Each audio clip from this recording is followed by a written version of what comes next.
Welcome to this lesson, Growing Your Fan Base, Lesson 10, Keep Fan Base Activated. The problem with music is that you might not always have something to sell that's new, that's available all the time, or that people will even care about because after launches, things kind of drip away. So in the downtimes in between launches, you still need to engage the fans. This doesn't mean spending all your time on social media, though. It means being accessible enough for fans to keep thinking about you.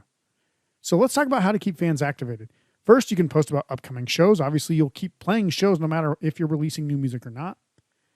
You'll have social media posts that are intimate without being exploitative, unless that's part of your appeal.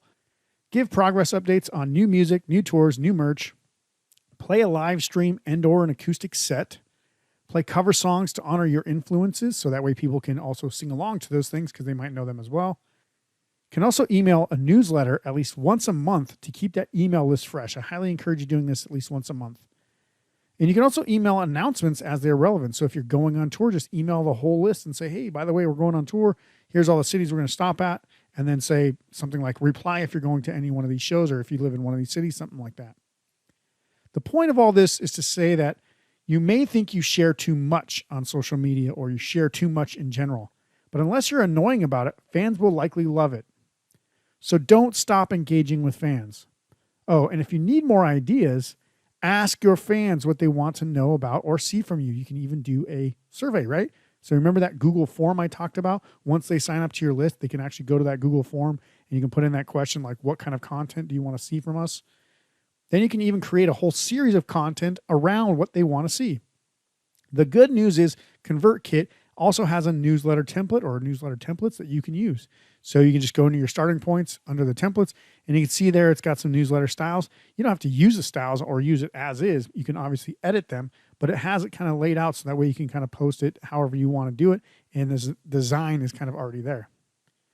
I highly recommend using either a social media calendar, like a content calendar as they call it, or at the very least use a scheduling app. And the best one I use that's free, it's for Instagram and Facebook. It's not for like Twitter, TikTok, or anything like that because not a lot of them do all of them anyway. But that's the Meta Business Planner. So that's from Facebook. It looks like this. So this is just a typical week. And this was the last week before essentially Christmas of December 2022. You can see it's got a pretty full calendar there. It's like 2-3 posts a day.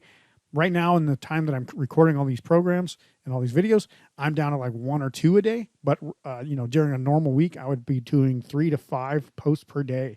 So that's why I wanted to show you that you can actually schedule it all out for Instagram. You can see the Instagram logos and the Facebook ones.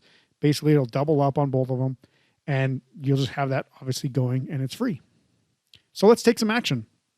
Create a social media calendar to plot out some ideas. If you want to, you don't have to. Or you can also use a social media planner to schedule out posts and videos. Now, obviously, if you have something that you want to do a recurring theme of, like on Mondays we do this, on Tuesdays we do that, whatever, you can definitely use that with a social media calendar and then plot that out through your social media planner.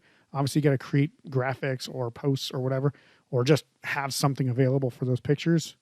And then plan out emails and monthly newsletters so that way your email list doesn't go stale or they essentially forget why they are on your email list to begin with.